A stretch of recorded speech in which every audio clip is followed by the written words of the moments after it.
संहिता 38 उसकी 4 आयत को मैं पढ़ूंगा। क्योंकि मेरे अधर्म के कामों के कारण मेरा सिर डूब गया और वे भारी बोझ के समान मेरे सहने से बाहर हो गए हैं। मेरी मूढ़ता के कारण कोड़ों से लगे मेरे घाव बसाते हैं और सड़ गए हैं। मैं दुखी हूं और झुक गया हूं। दिन भर मैं शोक का पहरावा पहने हुए चलता फिरता हूं, क्योंकि मेरे कमर में जलन, मेरे शरीर में आरोग्यता नहीं। मैं निर्बल और बहुत ही चूर हो गया हूं और अपने मन की घबराहट से घबराता हूं। 10 आयत में लिखा, मेरा हृदय धड़कता, मेरा बल घटता जाता, मेरी आंखों की ज्योति मुझसे जाती रही। मेरे मित्र, मेरे संगी विपत्ति में अलग हो गए और कुटुंबी भी यानी रिश्तेदार भी दूर जाकर खड़े हुए। पहला दिन परमेश्वर ने ज्योति बनाई,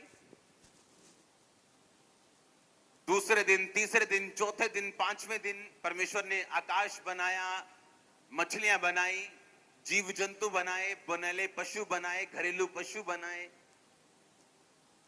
पेड़ बनाए, पौधे बनाए, समुद्र को अपनी जगह पे इकट्ठा किया, मछलियां बनाई और एंड में आपको बनाया, क्योंकि आप वीआईपी हो।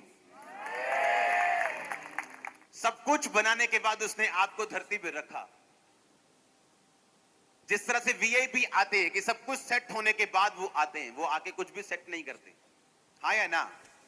तो परमेश्वर ने आपको ये काम नहीं दिया कि तू ऐसा जंतु बना, तू ऐसी मेहनत कर। परमेश्वर ने सब कुछ बनाने के बाद लिखा, इंसान को अपनी समानता में बनाया और आपको धरती पे भेजा और आपको कहा कि जितनी चीजें तू देखता है इन पे अधिकार कर और इनके मन में तेरे लिए डर हमेशा रहेगा और तू इन पे प्रभुता करेगा, क्योंकि आप वीआईपी हो। आप वेरी वेरी इंपॉर्टेंट पर्सन हो। लेकिन आपका दुख आपको धोखा ना देने पाए कि आप वीआईपी नहीं हो।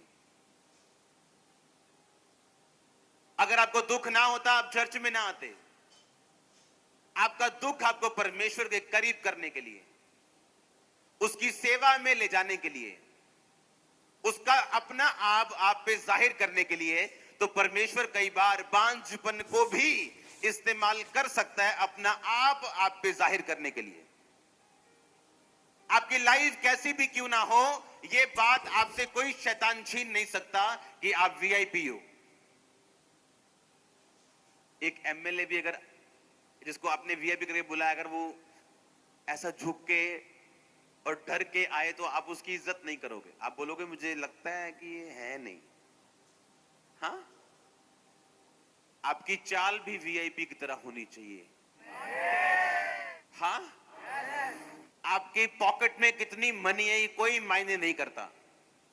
अगर आप ये विश्वास करते हैं कि आप वीआईपी हैं, परमेश्वर के बेटे और बेटियां हैं, तो वैसा ही बन जाओगे जैसा आपका विश्वास है। परमेश्वर ने कहा हर एक मनुष्य अपने आप को वैसा देखे जैसा मैं कहता हूं। पागलपन के अटैक होने के बाद, मसीह में आने के बाद वो अटैक बढ़ गए थे, कम नहीं हुए थे। ये मेरी बड़ी प्रॉब्लम थी और मैं ये सोच रहा था कि मैं तो इसी प्रॉब्लम के कारण प्रभु में आया था। अब बाकी तो हल होती जा रही है, नशा खत्म हो चुका है, बाकी चीजें खत्म हो चुकी, लेकिन ये क्या प्रॉब्लम है कि मेरी तो जिसके लिए मैं आया था वो बढ़ गई है। और परमेश्वर के एक दास ने मुझसे कहा था कि शीशे के सामने खड़ा होकर बोला कर कि तू एक दिन परमेश्वर का दास होगा, तू अभिषिक्त जन है, परमेश्वर तुझसे प्यार करते हैं, तू इंपॉर्टेंट है। ऐसी बातें शीशे के सामने खड़ा होकर मैं तब बोलता था जब मुझे अटैक होते थे उन दिनों में। और आज 14 साल बाद जो बातें मैंने शीशे के सामने खड़े होकर बोली थी, उन्हें पूरा होता हुआ मैं देख चुका हूं। मैं अपने दिमाग में एक भी बात याद नहीं कर पा रहा हूं जो मैंने बोली थी और आज पूरी नहीं हुई। एक भी बात ऐसी नहीं आज की डेट, एक भी। अगर वो 10 थी, 10 प्रेयर रिक्वेस्ट के हिसाब से अगर मैं 10 प्रोफेसी अपने आप को शीशे के सामने खड़ा होकर करता था, तो आज मैं आपको खड़ा होकर यह गवाही दे रहा हूं, एक भी ऐसी नहीं है जो मुझे याद हो कि पूरी नहीं हुई। एक भी, वन सिंगल। क्योंकि आपके जीवित रहने का आधार ना तो डॉक्टर है, ना तो डाइट है, ना तो आपकी अमीरी है, ना गरीबी है, सिर्फ प्रभु यीशु मसीह है।